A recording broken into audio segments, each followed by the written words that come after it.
Hello and welcome to the Sunday Guardian show by Joyeeta Basu. Uh, Today I have a very special guest with me, Ambassador Anil Trigunayat, who is India's former ambassador to Jordan, Libya and Malta. He's well known for his views and he is very knowledgeable on everything. In fact, if you ask me on matters related to diplomacy and all. Today we are going to discuss, first of all, the latest border agreement we have been told that has happened between India and China, whether that has actually facilitated a possible meeting between Mr. Modi and Xi Jinping at the BRICS, what exactly it means, and what exactly is going wrong in the India-US relations. There's so much kerfuffle over it. Ambassador Trigunayat, thank you for coming for this show. Thank you so much for inviting me. It's a pleasure. Yeah, thank you. The first obvious question, this agreement apparently has happened.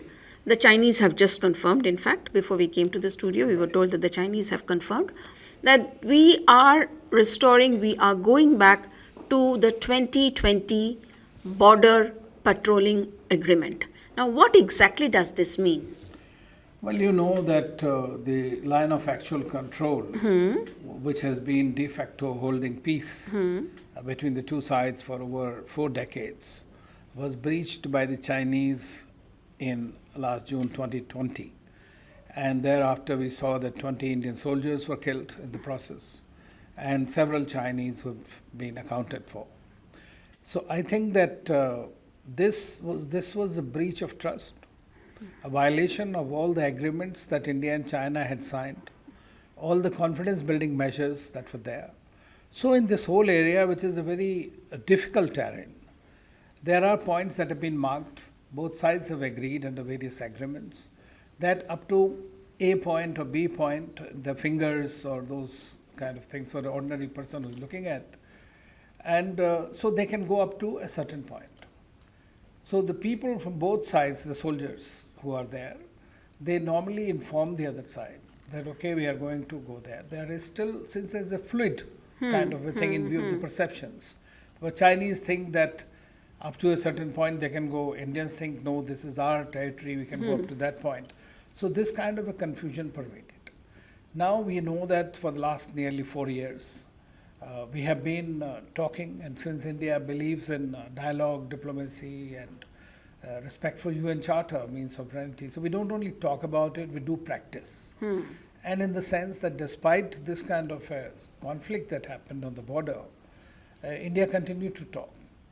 So we had about 21 meetings of the military to military consultations, WMCC mechanism, diplomats. Our ministers met. Foreign minister met twice actually in a month in July. Dr. Jaishankar with his counterpart Wang Yi. NSA met in September with his counterpart and also Wang Yi. And we have institutional mechanisms. And China is our biggest partner, or I must say the neighbor, and a difficult neighbor at that. And so therefore India has been trying that we must resolve these issues, not by war. We are ready for it because see, when it came to that, we had these eyeball to eyeball confrontation with them. And 50,000 troops have been there 24/7. And this has not been an easy time for them the last 4 years. But then the Chinese have realized that India is not a walkover. It is going to give them a fitting reply. And all the things, whether we talk of BRICS, we talk of SEO, we talk of other issues, without the trust, it will be extremely difficult to collaborate in any way, whether bilaterally, regionally, or globally. So they have understood it very much. Now yesterday, the Foreign Secretary gave a press conference in which he broke the news that the both sides have finally, you see, we had partially achieved. There were 4 or 5 places that both sides had agreed to earlier. But in the Ladakh, that area, Depsang and Damchok, that those are the 2 areas where still there was a problem. Now, apparently, that has all been resolved now. And both sides will be able to patrol to the point that they were doing it pre-2020. Yeah, but then can the Chinese, that is the, when you are talking about trust, you know how the Chinese are. And whenever, for example, Mr. Xi Jinping has been visiting India, at the very same time the PLA has been coming into Indian territory and all. Can we trust the Chinese? We don't have to trust them. Okay, We have to match them. okay. We don't have to trust. In diplomacy, there are understandings. And you can't blindly trust anybody. If you want to trust somebody, that will be at your own peril. So I don't think that we need to blindly trust them. Those days of Hindi Chini bye bye are gone. It's no longer there. Yeah. And the credit for that goes to China. But I always believe that China is going to remain our challenge forever in every geography, not only on our borders, but be it South Asia, be it West Asia, be it elsewhere. Because China considers that India, which is a vibrant, largest democracy, and also run by a very strong leader today, can be a very difficult neighbor for them also if they don't mend their ways. So since China has global aspirations to displace the United States as number one, obviously they don't want trouble in their area. So I believe that they are, being a civilizational state, also have that much sense that not to rock the boat. Yet, but it may happen in the future. Anything can happen. We never knew the Soviet Union will disintegrate. Yep. We did not know that the Eurasian war will happen between Russia and Ukraine. We did not know that the Israelis will continue to wait for 1 year to overcome Hamas, a That small attack. non-state actor. So there are a lot of things that can happen. But at the moment, I don't see that Chinese are really looking for a war with India. For the simple reason, I mean, it's an economics. They want to buy time. India for them is also a challenge. They will remain a challenge because we stand up to them all the time. Right. And we are a growing economy. We are a democratic system, very much different from theirs. And the whole world looks up to India. In fact, today you have a leadership of the world in a sense that nothing can happen without India being involved in one way or the other. So that is something that the Chinese are finding difficult. And nothing happens without pointing fingers at China today, globally. So we are in two different domains. So the Chinese do understand that. And that's why I feel that for the moment, strategically, China is looking for some kind of peace, even if uneasy peace. So now when we are talking about uneasy peace, I think the biggest thorn in the flesh right now is the infrastructure and the military dual-use infrastructure build-up that has happened primarily from China's side. So what exactly is the next? Will that be dismantled? Because that will continue to hang on our head like the sword of Damocles, isn't it? Well, what is the I would say the response to that? The response to that is we must build infrastructure on our own side. And that's precisely what we have been doing for the last 8-10 years. At a breakneck speed, India has built up the infrastructure on our side of the LAC, whatever we perceive. Of course, China is sitting on a lot of our territory, which has been taken from the last war. But at the same time, we have to be. That's the only way to do it. You cannot prevent China from not building infrastructure on its side because they are controlling that area. Right. They will continue to do so. So the only way how to counter it is to have your own better infrastructure. So when we are talking about, now if we are talking about the economic angle that you spoke of, the obvious, this thing is about BRICS. So what do you think BRICS can achieve, the summit at Kazan? What sort of message is, number one, India trying to send to the world by being there, by being part of the BRICS? Is India acting as a counterweight to China by being part of the BRICS? So what is your view? Well, I think that this was Jim O'Neill in 2001 who chose 4 countries, BRIC, Brazil, Russia, India, China, as the emerging economy and the economies of the future. So this was the American doing once again. And we have seen that this has continued to grow in the last, since 2001, now 23 years gone. BRIC has expanded. 4 member countries joined in Johannesburg. And now 34 more countries are waiting to join. So BRICS, in my view, is a reflection of the ongoing churn of the global geopolitical order. So this is also emerging into a sort of a geo-economic grouping. It doesn't have political ambitions as yet, but there are countries like China, Russia, Iran, who have problems with the West. But if you were to go by what President Putin recently quoted 2 days ago or 3 days ago in his interaction with the BRICS media, that it is not anti-Western. Right. Quoting Prime Minister Modi, it is a non-Western model. But non-Western model has been further precipitated, especially the new kind of things that we are going to see during this BRICS summit is, for example, the new currency mechanisms, new settlement mechanisms, divested of dollar, US dollar, is because there was a weaponization of financial instruments by the United States in response to the Russian invasion of Ukraine. And their $360 billion were frozen assets there by the Western banks. They were cut out of the SWIFT system. So therefore, a large number of sanctions have been placed. Russia is the most sanctioned country today. Iran is the next. So they're the two most sanctioned countries in the BRICS as well. At the same time, you have countries like UAE, you have Egypt, which have joined recently, and of course South Africa and others already there. China is also seen by the Americans as a strategic rival. So the BRICS is trying to achieve is each country is looking at a larger constituency of the global south to be part of it. And that is what I think is important. Moreover, if we can put our synergies together, then you can achieve much more. We have a bank, we have the BRICS Development Bank is there. You have the fund, which is very much a part of it. Then you are looking at the new currency institutional mechanism, which means bilateral currencies, you can do the trade, thereby just obviating the need to have any third currency, whether it's US dollar or euro.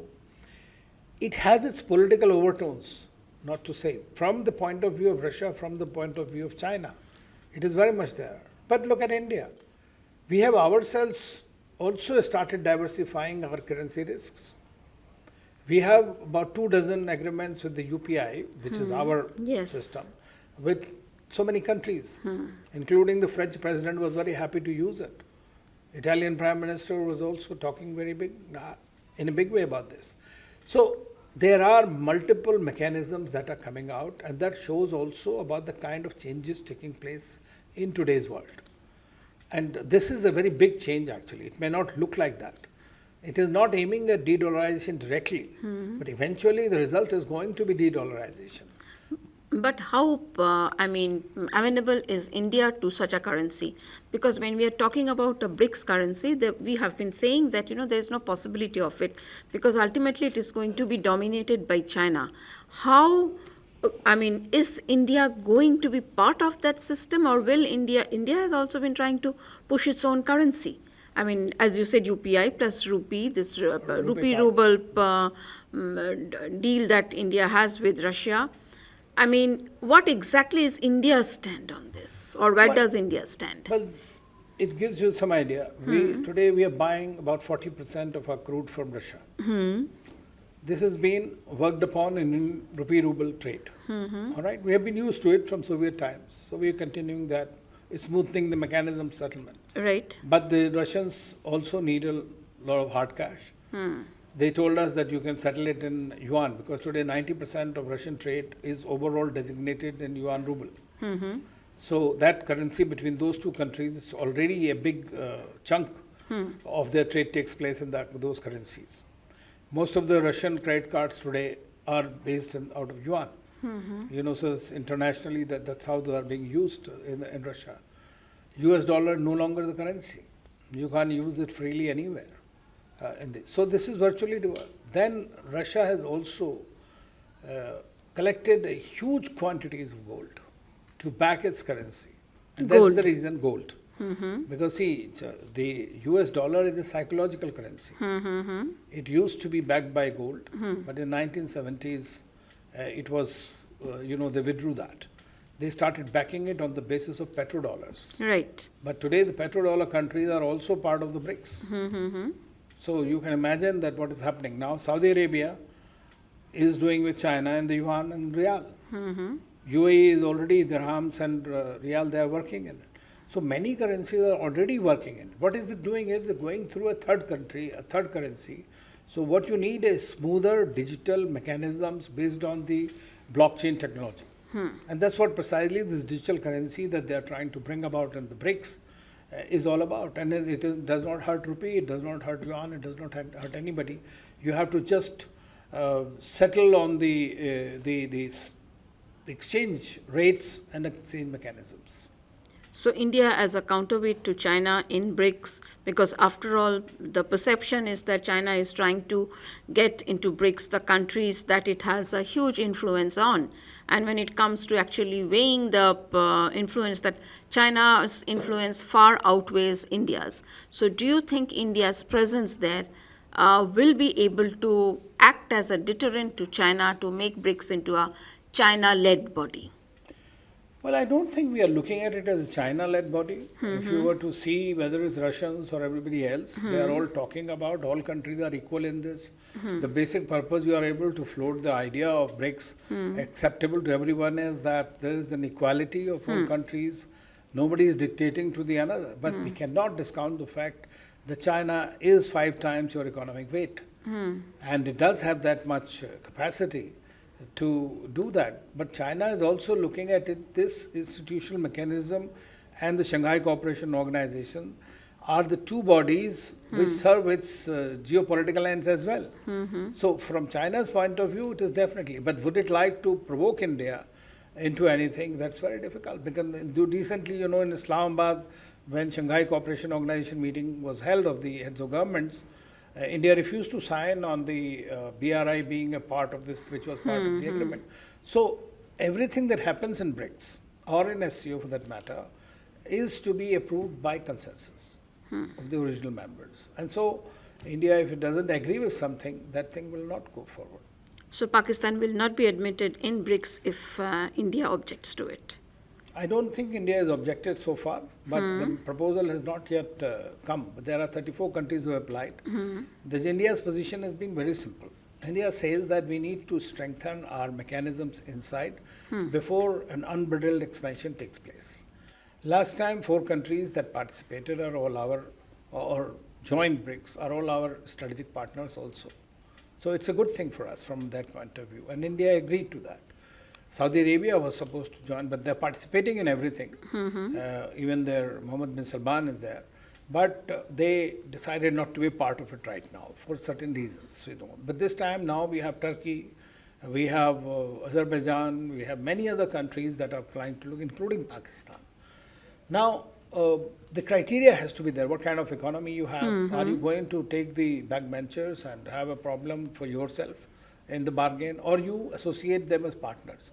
So I believe the new mechanisms that are coming out, maybe a few members might be admitted, but at the same time, I think the other members who will be there, they will be put as observers types, like partner status to them.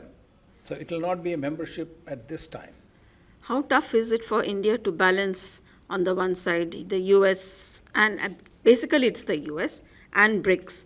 And would you say that some of the, I would say the kind of hounding of India that is happening at one level, that's because of India's increasing closeness to BRICS, or is it about Russia, or is it what is going on? There's so much confusion going on in terms of India-US relations. If I can, I'll tell you the kind of mixed messages we are getting. One side, the Justice Department and the State Department, they are going after India like anything.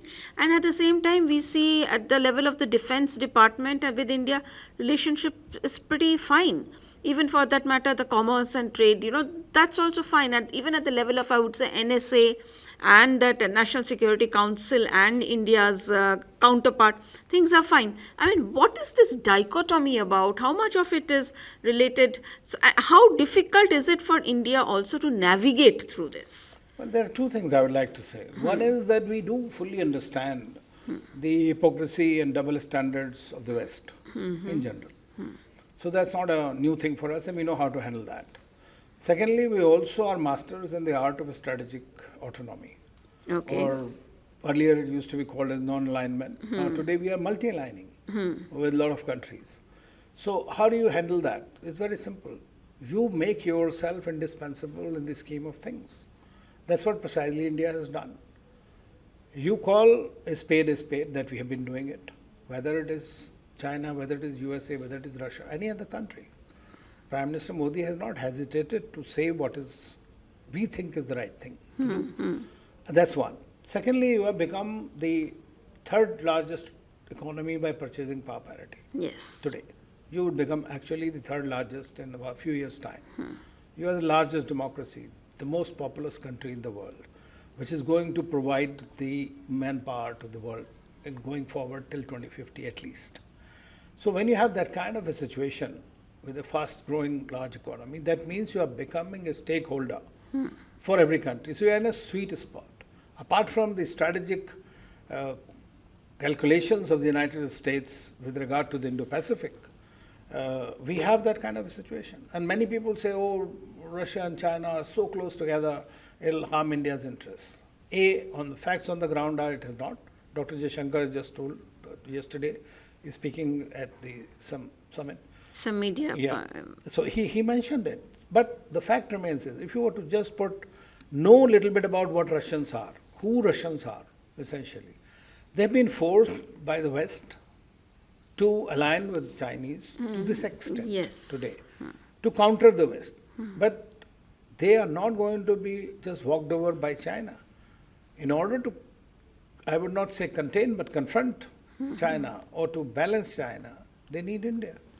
So India has that kind of maneuverability and the position. So I think it's much easier for us. Now, coming to what they are doing now with regard to these cases of Nijar and the Pannus and all. Unfortunately, and can you imagine, I mean, today, United States talks itself that we are fighting terrorism, we are fighting this, that. The guy Pannu is threatening the aviation industry in India with all kinds of things, and there's not a word about it from the United States. I mean, is that the freedom of expression in your country, that you are going to allow those countries, these people to threaten? And you are nurturing all these separatists and terrorists and extremists in your country, then you expect the rest of the world to sit quiet and watch? And that's not going to be the way. And they need to understand that they are all going to be declining soon. The rise is here in the East, and India is going to lead it. No, but then the kind of arm twisting that seems to be happening, what exactly does the US want from India? Because Canada is irrelevant, I think. Canada. US basically, they have a very complex system, and which is basically governed not by, in a way, leadership, but by the deep state in the United States. They have the long-term plan. Number one is don't become very comfortable in your position. That's what they want to do, keep you on the edge. That's their style. But we know how it is. We need technology today. They understand we need it. They want to sell us weapon systems. We are diversifying. So we are buying that for our own use because we have 1 or 2.5 problems on our neighborhood. Right. So we need to be always prepared for that in a defensive manner. So they know that. Now they can delay certain things, supplies. So just putting a little more pressure on you. That pressure for what? Engine delay is happening. They have not liked India's position on the Russia-Ukraine war. But after 3 years, they have realized that the principal position that India took has finally made one country who can get up and go and talk to both the leaders and tell them, thus far and no further, this is the time to end the war. Now, this is something they have themselves acknowledged today. So, they also forget that just 20 years ago, they went and bombed every country. Yesterday, David Cameron was saying, let's not recount what happened in the past. 2 wrongs don't make 1 mistake. So you can't keep on making wrongs, right? Yeah. This is the way it is. So I think that, I have no doubt that we'll be able to wade through all these problems. They happen. They are part of the normal diplomatic discourse, and it will be handled. Trump even put sanctions on India. You can imagine. Withdrew GSP concessions, saying India is a tariff king. So if he comes tomorrow, so you expect what is going to be there on the table. But at the same time, he's one man who says he's my great friend and all that. So this kind of dichotomous behavior is something we'll have to deal with on a regular basis from all the big powers. While you are growing, because see, people might say that India's benign rise is there, everybody expects it to, but at the end of the day, there is some heartburn and some capitals. So you think this problem will continue even if Trump comes to power? Doesn't matter. That's the American deep state. Yeah. It has decided that India has to be kept on edge. India has to be on the tenterhooks according to them, which we are not. I think we can do some meditation and be happy about it. And it helps. In that way, BRICS really helps because, yes, you have to, multi-alignment. That's what is multi-alignment is. We are part of the BRICS, we are part of the Quad, we are part of the SCO, we are part of the IPF. So we are everywhere. Why do they want us in it? Because everybody sees value in it by India being included in it. Secondly, India's approach has not been against any country particularly. Right. Yes, so it has been on issues. If it is a climate change issue, then we say that the polluter must pay. Yes. That principle must apply. If it is terrorism, we say you can't have a good terrorist and bad terrorist. So what's wrong with that? I mean, anybody can find fault with it. So if the Western countries like Canada or the US are going to, give refuge to these kind of elements who are inimical to our own interests, but do you expect us to keep quiet? No, that will not happen. Absolutely. So there is, if India wants, it can make the 21st century into its century. We have to make it. There is no other way. We can't depend on anyone. We need friends. We want friends. We don't want problems with any country in the world, in my view. And this has been our position all through. But at the same time, if you don't come along, ekla chalo re. Perfect. Thank you. Thank you, Ambassador, so much. You. I hope viewers, that was a very, very enlightening session. Thank you, Ambassador, once again, Joyeeta ji. Thank you for so much. coming here. So kind of you. Thank you.